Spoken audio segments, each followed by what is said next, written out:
Welcome to Technicians Tuesday, everybody. This week we will be taking you on a journey through the completion process of this 1985 2550 Pursuit Tiara I/O conversion that we took on. So for all you newbies out there, click that subscribe button and hit that bell icon so that we can get into the action.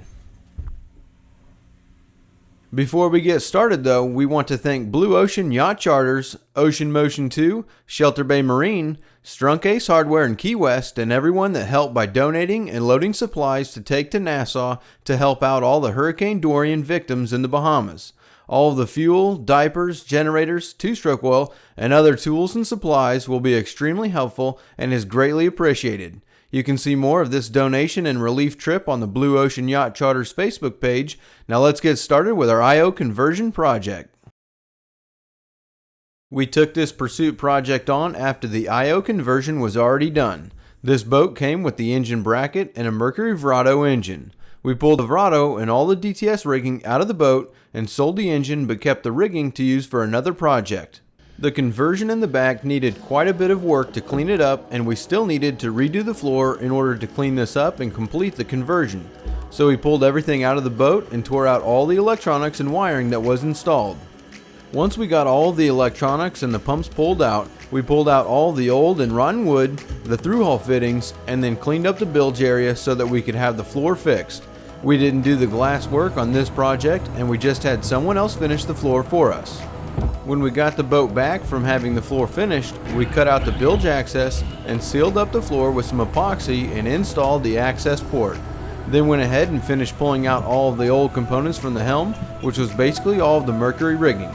We cleaned the boat out and then painted the back of the boat where the glass work was done, including painting the bilge. This way we can get started on putting things back together.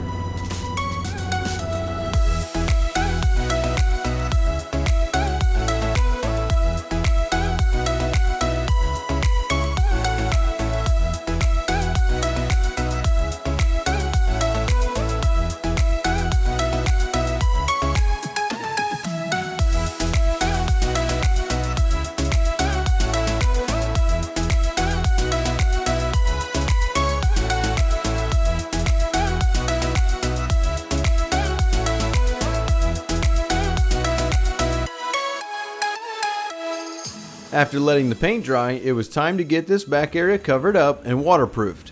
There are 3 holes left back here. These are cutouts where the bolts to the engine bracket go, so we just took some scrap pieces of starboard and sealed them up to ensure that water wouldn't be able to leak down into the bilge. Then we took a 4x8 foot sheet of 1/2 inch king starboard and cut that down to the height of the back transom area.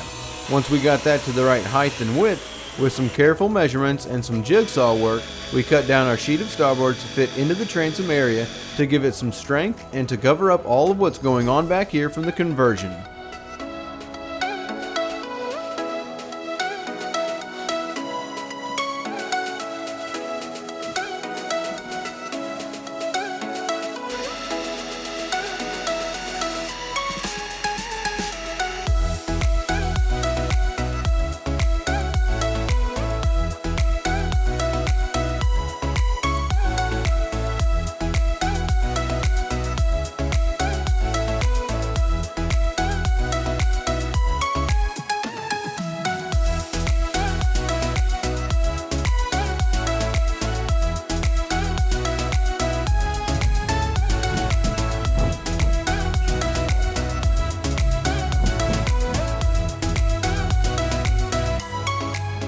We cut out sections on the bottom on each side of the piece to allow water to drain to the back where the deck drains are located, and then finished off by sealing off this section here in the middle with another piece of starboard. Then put some braces on the gunnels and the deck to hold the starboard in place and give us something to screw it to. On a side note, just in case anyone is thinking of becoming a marine technician, you should work on your flexibility now. So why not smash that like button for the YouTube algorithm, and now that the transom is actually sealed and presentable, we'll start running our Yamaha rigging that we cleaned up and pulled from our Ocean Master. If you aren't familiar with the Ocean Master project, you can check out the card in the top right hand corner of the screen to see that entire project playlist. But we'll start by running the control cables and installing the control box.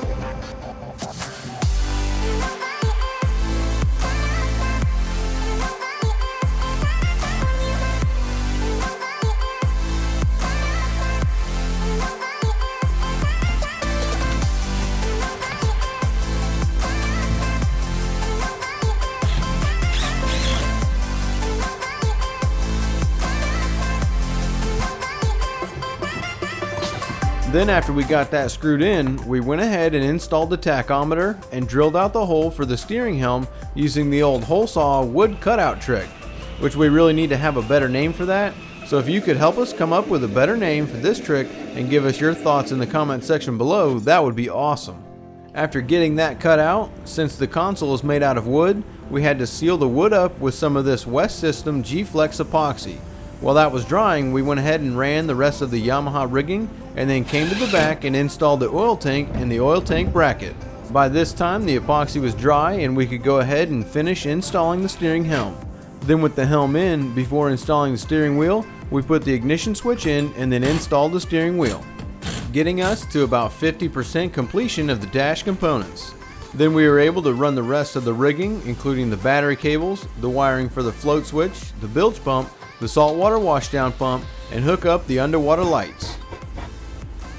Before closing out the day though, we were able to get all of our rigging straightened up the way we wanted it and got it all strapped up into the top of the gunnel and gave the boat a good rinse down just to get a lot of the fiberglass dust out of the boat.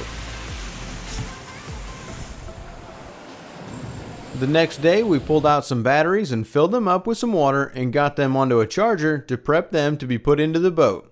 While they were charging, we got our battery switch installed and then picked through our stuff until we found the right steering hoses. After getting them ran up to the helm, we moved into the helm and hooked them up. We installed our battery trays and then temporarily hooked up all of our Yamaha rigging and installed two of the most important components on your boat, the bilge pump and the float switch. We got these wired up and then pulled the boat out into the yard so that we could hang the engine. We've got another video about mounting an engine, which is actually one of our most popular videos. I'll link to that at the top of the screen if you would like to check that out. After getting the engine up in the air and up to the boat, we got the height figured out and then bolted the engine to the bracket. This is something that's pretty important when using an impact on stainless steel bolts with stainless steel lock nuts. You'll want to use some of this Tef 45 or Tef gel. This helps keep the bolts from galling together. But this leaves us at a pretty good position. We've got the engine hung and our dash is coming together, but we've still got a lot left to do.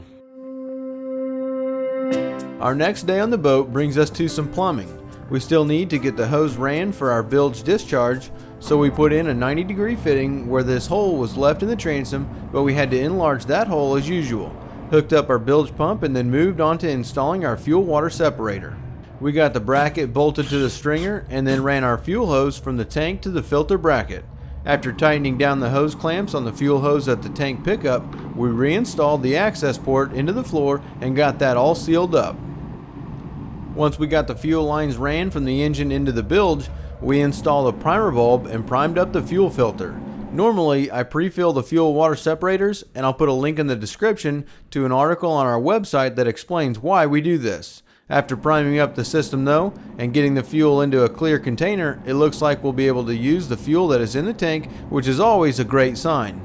This is about the point in time when this process begins to become like a punch list system, where we just have to knock out a bunch of little jobs. We had to replace this trailer strap eye here in the back, then we changed out these busted plastic rod holders in the transom, and fixed this support pole here on the bimini top. Bringing us to the aft of the boat where we had to replace this old steering cylinder. The longer a steering cylinder is left in salt water, the harder they can be to remove when it comes time to change them out. This is why it's so important to make sure we use lots of grease when we install the new cylinder. We didn't have the rigging grommet for the steering hoses yet, so we weren't able to hook up the steering and purge it yet.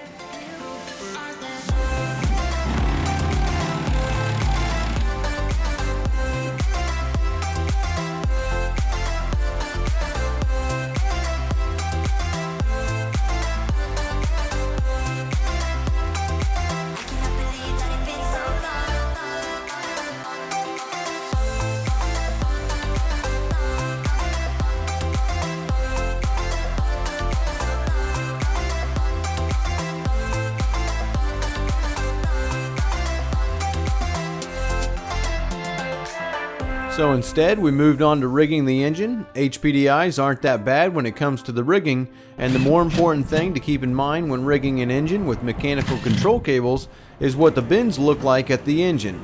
We want to have good, smooth bends to keep the control cables from binding up and causing shift and throttle issues. Then the last thing we did before closing out this day is we went around the engine bracket and cleaned out all of this old sealant. We scraped it all out so that we could go around and put tape around the bracket to run new, clean 5200 and smooth it out to give us a good clean look and seal this bracket up nicely before we bottom paint the boat. There are a few things that you'll want to know when it comes to bottom paint. First off, you want the hull to be really clean, and if the bottom has never been painted before, you'll want to sand the hull before applying a barrier coat and then applying the anti-fouling bottom paint. For this boat, the hull has already previously been bottom painted, so we don't have to do all of that. The next important thing about this process is the tape line. Your tape line is what gives us a good, clean, straight line around the boat. Making sure we get the tape on and straight will make the bottom paint job come out looking really good. You also want to remember that you never want to use regular bottom paint and paint any kind of metal with it. That means we don't paint the engine bracket, trim tabs, an aluminum engine bracket, or any other metal object. Anti-fouling bottom paint used to have a lot more copper in it than it does now, but that's just because the EPA is making changes. This creates an extremely corrosive and damaging reaction with the metal and any type of stray electrical current. So when painting brackets and metal, you want to use something like Trilux 33, which is designed to be applied to metal and not corrode away the metal. If real bottom paint is out of the budget though, I do know some trap guys that use regular exterior house paint and just paint the bottom of their boat once a year, but that's neither here nor there. It's just a matter of getting the boat off of the trailer and sticking it onto a paint rack now, where we can paint the bottom and let it sit overnight to dry.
We've got a new bimini top to put onto the boat to give us some more shade in the back area. This boat is mainly going to be used for going to the sandbar and chartering people around the island, so lots of shade is going to be crucial. After assembling the bimini top and getting the boat into the water, we put the brackets in for the bimini and then put up the bimini. Then we got the steering system purged using what is called a power purge, where you can just hook it up to the cylinder and the helm, turn it on, and let it purge out all the air from the system. It's a great thing to have when it comes to hydraulic steering systems. We had to pull the boat back out of the water though in preparation for the hurricane, so we got the rest of the trim pieces installed in the back here while it was on land, as well as pulled out all the stuff that was left here in the cabin. All these cushions came from another boat, so we just got rid of those.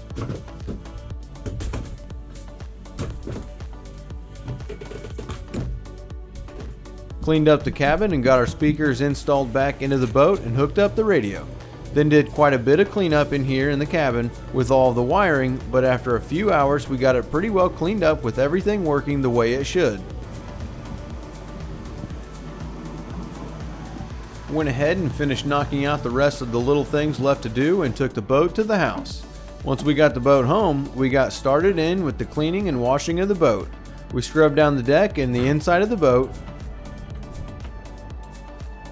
then got the cabin all cleaned out and put the cushions in and installed our door that goes to the head area here where we have this little porta pot. We want to thank everybody for hanging out with us today. If you enjoyed this video and want to see more boat restoration projects, make sure you get subscribed to the channel, smash that like button for us, and visit us on our website at bornagainboating.com. Enjoy the rest of your Tuesday night and we'll see you next week.